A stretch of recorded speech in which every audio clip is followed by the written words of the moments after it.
जब हम भारत के इतिहास की बात करते हैं तो कौन से नाम दिमाग में आते हैं? मौर्य, शुंग, ये सब बड़े बड़े साम्राज्य, है ना? लेकिन इन्हीं के बीच एक छोटा सा भोला बिसरा अध्याय भी है। हम बात कर रहे हैं कण्व वंश की। सिर्फ 45 साल का शासन। पर यकीन मानिए, इसकी कहानी में सत्ता, साजिश और साम्राज्य के बदलने की एक बड़ी ही दिलचस्प दास्तान छुपी है। तो सवाल ये उठता है कि सिर्फ 45 साल मतलब एक 45 साल का राजवंश हमें आखिर सिखा क्या सकता है? क्या इतिहास की जो बड़ी पिक्चर होती है उसमें ऐसे छोटे छोटे दौर का कोई मतलब भी है? चलिए आज इसी सवाल का जवाब ढूंढने की कोशिश करते हैं। देखते हैं कि कैसे कभी-कभी सबसे बड़ी कहानियां सबसे छोटे चैप्टर्स में ही मिल जाती हैं। अब कण्व वंश की कहानी को समझने के लिए हमें बस थोड़ा सा टाइम में पीछे जाना होगा। उस दौर में जब मगध पर राज तो शुंग वंश का था, लेकिन कह सकते हैं कि उनकी नींव ना बुरी तरह हिल चुकी थी। मतलब स्टेज पूरी तरह से सेट था एक बड़े बदलाव के लिए। देखिए, एक तरफ तो शुंग साम्राज्य का वो शानदार पास्ट था, मौर्यों के बाद एक बहुत बड़ी ताकत, और दूसरी तरफ था उसका प्रेजेंट, राजा देवभूति, जो शासन से ज्यादा अपनी अय्याशियों में डूबा रहता था। और देखिए, इतिहास हमें एक बात तो सिखाता ही है, जब भी सिंहासन पर कोई कमजोर राजा बैठता है तो दरबार में जो एम्बिशियस लोग होते हैं ना, उनकी नजरें सीधी उसी सिंहासन पर जा टिकती हैं। और बिल्कुल इसी मौके की ताक में एक आदमी था, वासुदेव कण्व। था तो देवभूति का ही मंत्री, पर बहुत ही ज्यादा चालाक और एम्बिशियस। उसने ठान लिया था कि राजा की ये लापरवाही ही उसकी किस्मत की सीढ़ी बनेगी।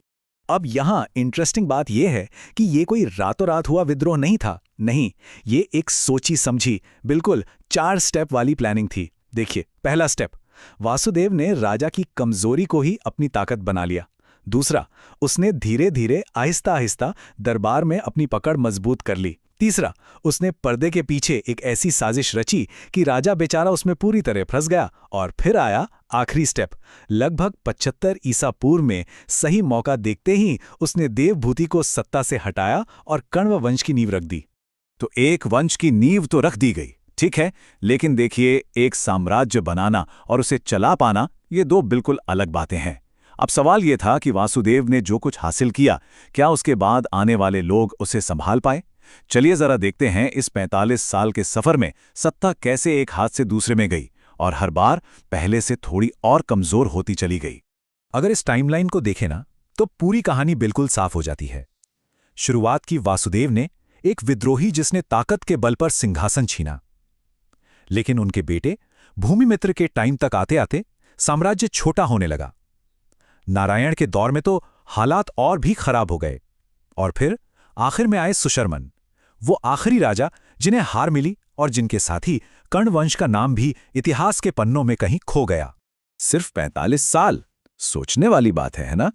आखिर इतनी जल्दी ये वंश बिखर कैसे गया?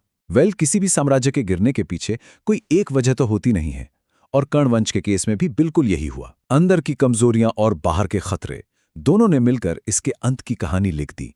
तो हुआ यूं कि सेंटर में जो राजा बैठा था, उसकी अपनी कोई खास ताकत थी ही नहीं। एडमिनिस्ट्रेशन में कुछ भी नया नहीं हो रहा था, सब बस पुराने ढर्रे पे चले जा रहा था।